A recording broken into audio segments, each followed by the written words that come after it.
Hey 56, welcome to another week about parables. And I want to start by giving you a quick recap about parables from last time.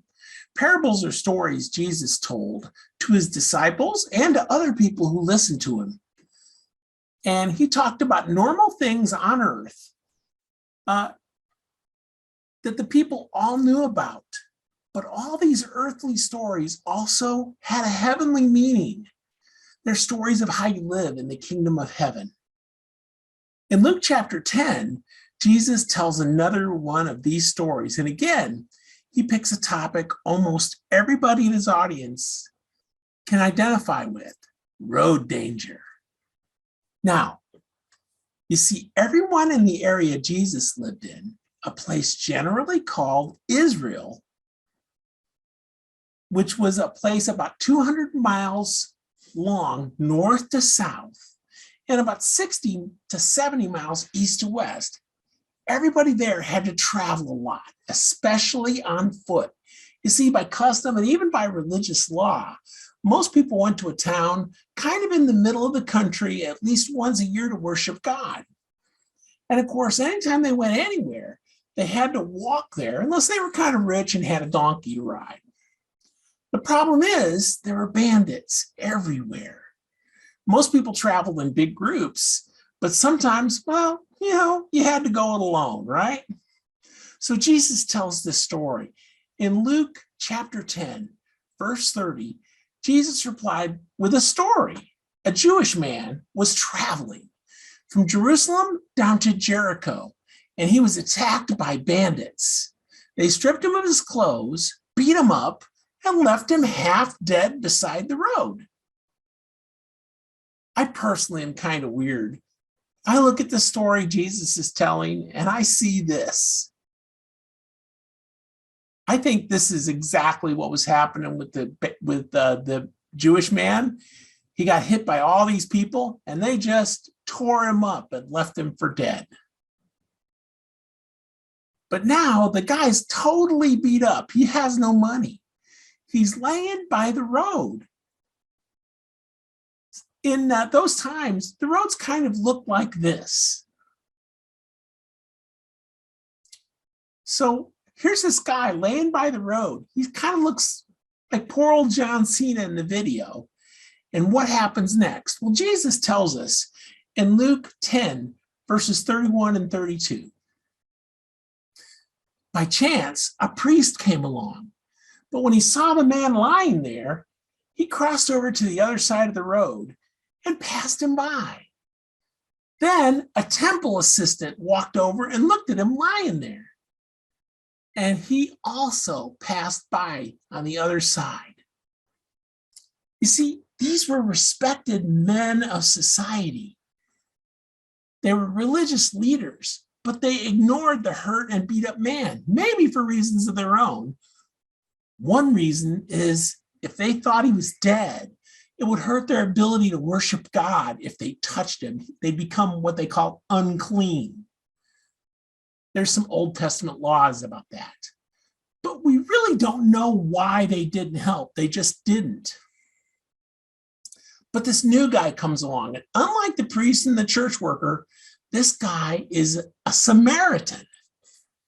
Now, Samaritans were a racial and cultural group that were looked down upon by most of the Jewish people that Jesus was talking to in this story.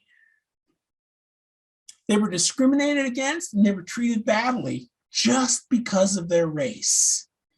But Jesus tells how this person treated the hurt man, a man who probably would have discriminated against him if he wasn't hurt so badly. Luke 10:33 says this. Then a despised Samaritan came along, and when he saw the man, he felt compassion for him. Going over to him, the Samaritan soothed his wounds with olive oil and wine, and he bandaged them. Then he put the man on his own donkey and took him to an inn, where he took care of him.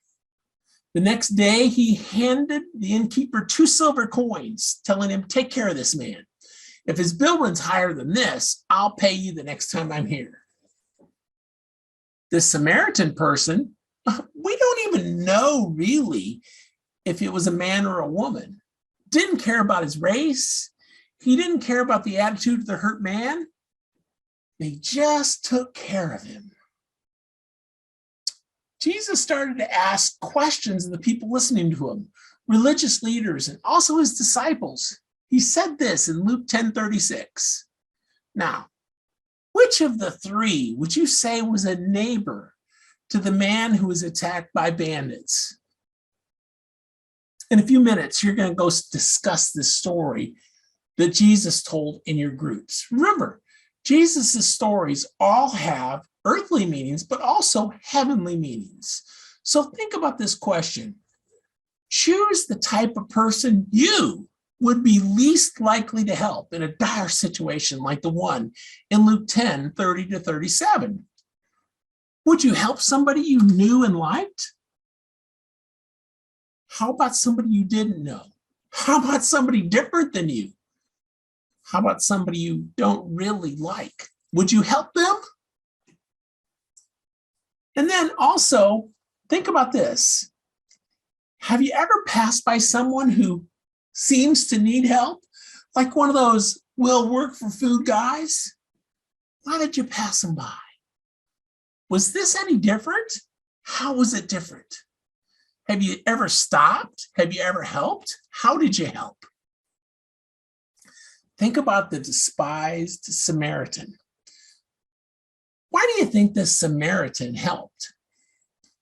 Why did he go so far? Did he have to do all of that? How far would you have gone? Now, you might get to this in your groups and you might not. But Paul the Apostle said in 1 Corinthians 9:19-23, that he'd do just about anything to find a way to tell people about Jesus. How far would you go to tell somebody about Jesus? Jesus kind of finished his talk to the religious leader by asking him who he thought was a neighbor to the beat up guy. Was it the priest, the church worker, or the person the religious leader probably thought was below him, a Samaritan? And the religious leader said this. Luke 10:37 says it. The man replied, the one who showed him mercy. Notice he couldn't even say Samaritan. And Jesus says, yes, now go do the same. Boom, mic drop.